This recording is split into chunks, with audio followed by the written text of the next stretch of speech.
ikaw pinakilala ng iba, pinakilalang bumati sila ng good afternoon, hindi guardians yun. Na lahat ang guardians in general sa mundo, lahat ay good morning kumbati. Okay. So, ano ba yung guardians? Sabi nga.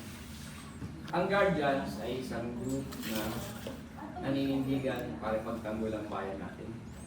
Pagtanggol ang kapatiran at pagtulong sa kapwa. Yun ang gusto ng guardians. Yung objective sa ang objective. Ngayon, ano ba yung guardians? Di ba marami tayo nakita bakit may ibang bahay, ibang pangalan? Ano bang religion? Anong religion mo? Born again Christian. Born again. Ikaw? Ha? Ako. Katoliko. So, sabihin yung born again or Catholic. Di ba ang Katoliko may iba-ibang simbahan? Ang born again may iba-ibang grupo. Diba? Lodini, GIL. Pero born again lahat yan. Ganon din ang guardians. Ang guardians, isang pangalan siya, isang ano ng mga naniniwala sa rules ng pagiging guardians, pero may iba-ibang bahay o branch na tinatawag. Kaya yung branch natin, ang tawag ito, reborn o RGPWI. Pag may namit ka sa labas na iba, yun yung mga PGBI, o yung RAM, o yung SGA. Iba-ibang bahay, pero guardians din yan. Okay? So, pag sinabing guardians, may S ha, hindi guardians. Pero kung sila mapapasaya ka. Oh, guardians. Anong mo, province mo? Di ba meron ka doon sa ano? Mindanao. Ay, Mindanao. Anong salita? Sa Bisaya. Bisaya. Kaya mapis- Kasi iba pa, nagsalita mo is guardian lang. Pero guardians tayo may S. Yeah. Okay. So, yun yun. Baka magkakapag namit mo sa labas. Pag sinabing anong branch mo, ibang pangalan. Pero guardians pa rin siya. Parehas din ng karga, meron natak ng MG, meron dito, GI lang. Wala yung B. Pero dapat may B o brotherhood. Or Guardians International, yung GI. Yung ba, GL? GL, anong GL? Guardians Luzon, sa Pilipinas yun. Yung GB Victory, Guardian Visayas, tsaka yung isa ay GL, Guardian Mindanao. Okay. So, doon na ano muna. Ngayon, ano raw sabi niya, ano yung, saan nagsimula ang guardians? Bakit meron sa tangkad? So, sa pagdating sa primer o sa documentation, ito ay nagmula sa Mindanao, sa grupo ng mga military. Yung mga PC na tinatawag natin dati, Philippine Constabulary. Sila yung grupo na nagpasimula ng tinatawag na guardians. Okay? So, hindi ko na sasabihin ng story no, kasi yun ang pupunta sa doctrinization. Pinaliwanag sa kanya kasi na-doctrina na siya. So ngayon, binuo ito para sa grupo na meron tayo tinatawag na sa guardians, 4 na loyalty. Napakit ba sa iyo? Okay, 4 na loyalty. Yan yung loyalty. Una, hindi pwede magkabaliktad ha. Loyal to God. Kasi whatever nagawa natin, sabi nga, put God first. Diba?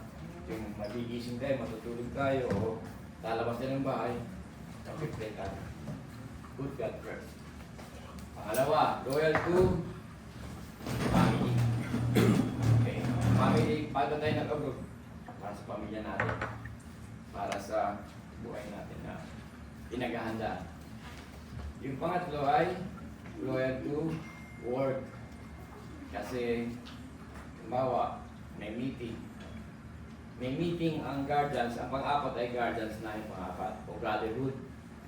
So, pang-apat lang siya. Whichever that tayo, tatlo sila as ay priority natin. Okay, loyal to God, loyal to family, loyal to work, at saka brotherhood. Huli lang yung brotherhood. Ano ibig sabihin nun? May meeting tayo ngayon, pero may charge. Kailangan magsimba, kailangan o meron kang isa kang worker. Magsasabi ka lang sa GC, hindi po ako pwede ngayon, may charge ko. Ang ganitong oras, nahabol na lang ako. Okay lang yun. Kaya hindi dapat mahiya yung tao na lagi kang absent, tapos hindi ka na darating. Pero kung ikaw naman ay nasa GC at lagi nakasabi na ano, pwede ka na yun. Okay? Number 1 yun. Number 2, yung work. May trabaho ka, pinag-overtime ka, may meeting na naman. Magsabi ka.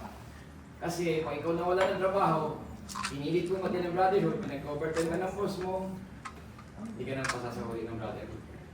Di ba? So, yung mga yon, yung sa work, kailangan, kasi bigay din ng Lord yun eh. Madami. Ang family bigay din ng Lord yun. So, whatever na binigay sa atin ng Lord, pangalagaan natin. At lahat na mag-contribute ka at kailangan mo din, tsaka lang yung brotherhood. Huwag natin kakalimutan ha. Alin ulit?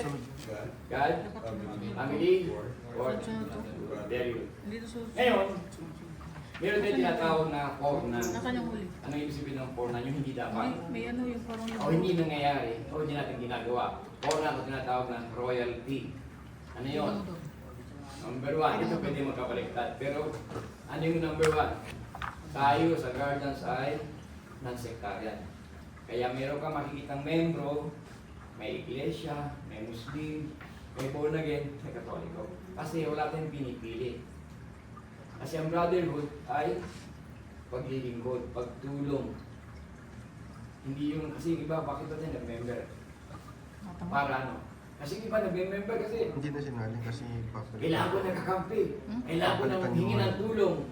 Hindi ka na. Actually, hindi ka na nagpasimula. Ano? Ang pasimula, sabi ko sa inyo, ang goal ng Guardians ay pagtanggol ng ating bansa. At ipagtanggol ang naati o tulungan ng mga nangangailangan. Tayo yung tutulong, hindi tayo hingi. Napapalitan kasi minsan eh. Kaya nga sa CBN natin, ang isang requirements na pagiging guardians, kailangan may trabaho ka. Kailangan ay nasa edad ka ng 21 na sa lalaki o 18 sa babae. So, meron tayong rules, may alituntunin tayo na sinusunod. Tingnan. Ito. So, ano yung number one? Sa o royalty, tayo ay non-sectarian.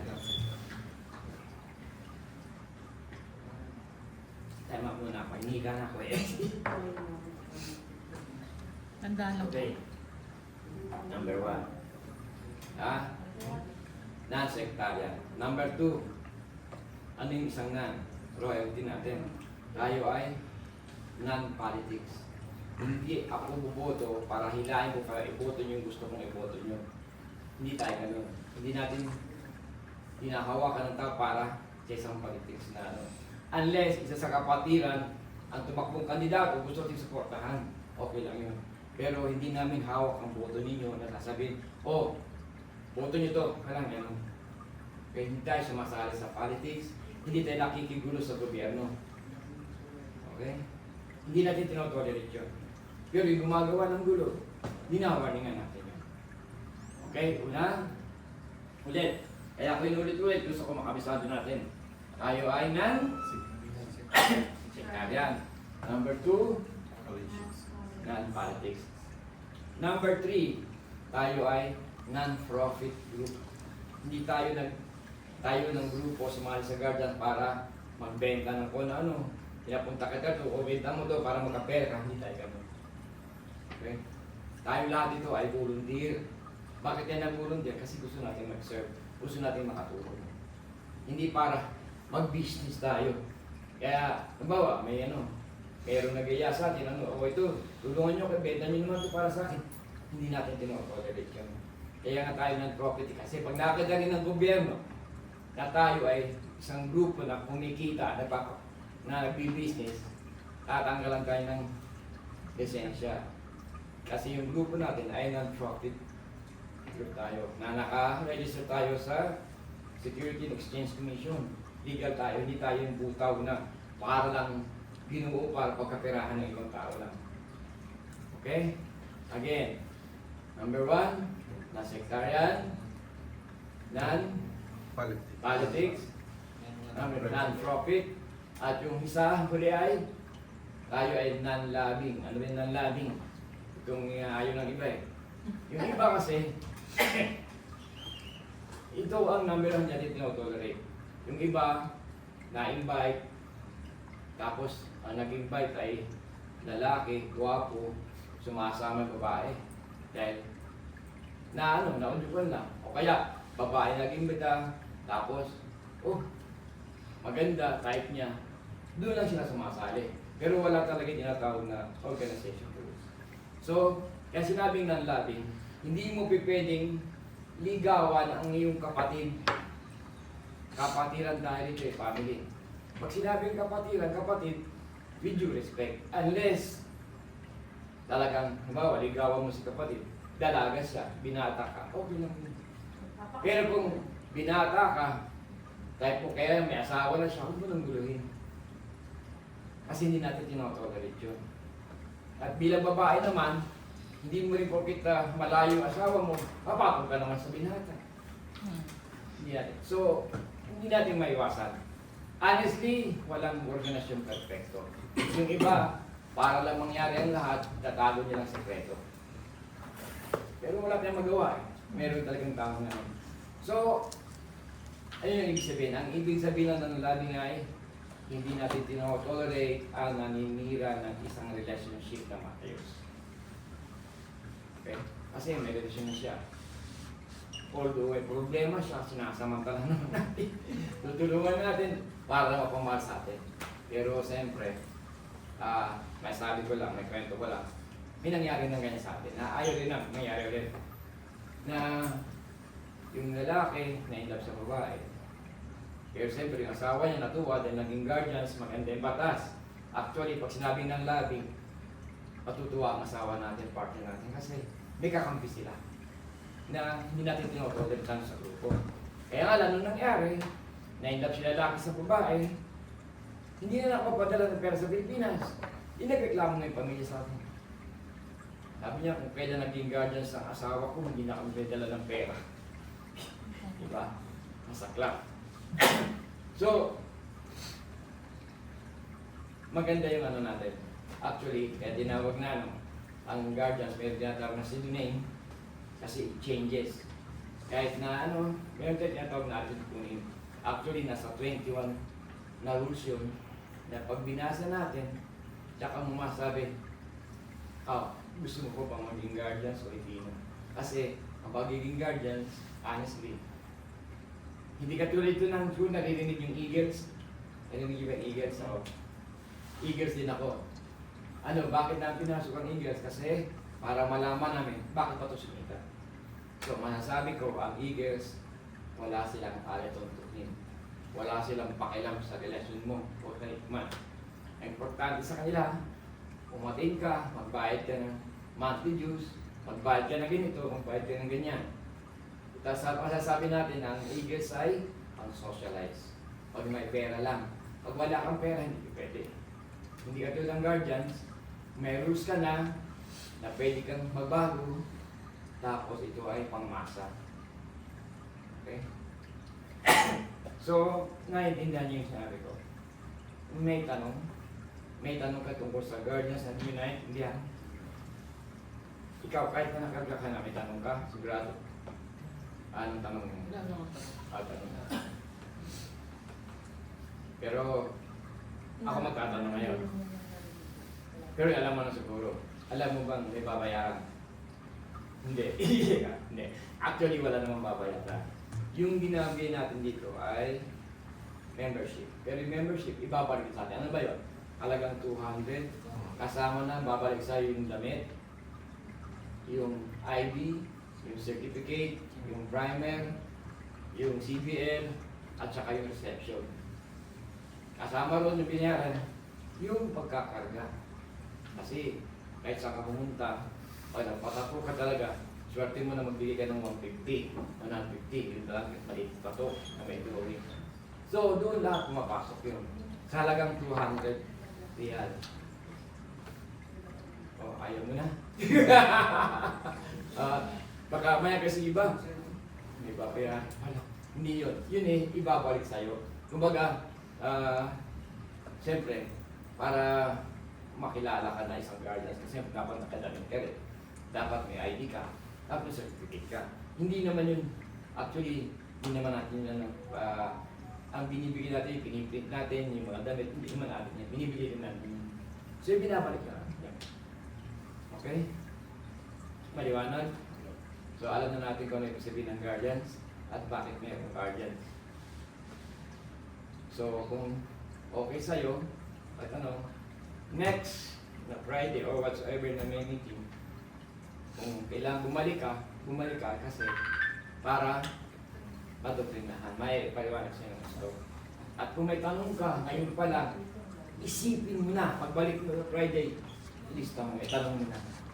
Mas mabuti nagtatanong. No? Nag-gets na? Alam niyo na. So, ang challenge, hindi ka na makatras, may tattoo ka na, may karga ka na. Tandaan niyo natin, wala po tayong perfect. Masasabi ko, wala organisasyong perfect. Lahat may loopholes, lahat may nagtatago, may naglilihim. Pero, in God's name, sabi nga,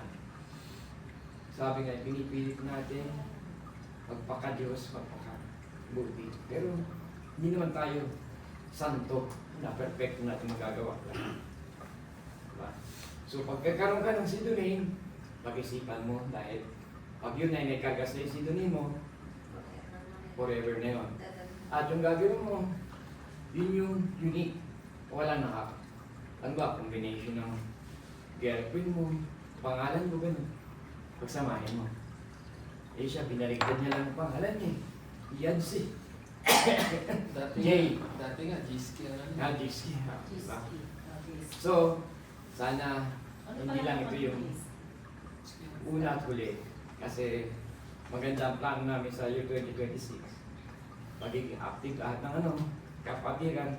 May mga program tayo itong enhancement. Ano bang may tanong ko lang? Ikaw, Jay, anong natapos mo, Jay?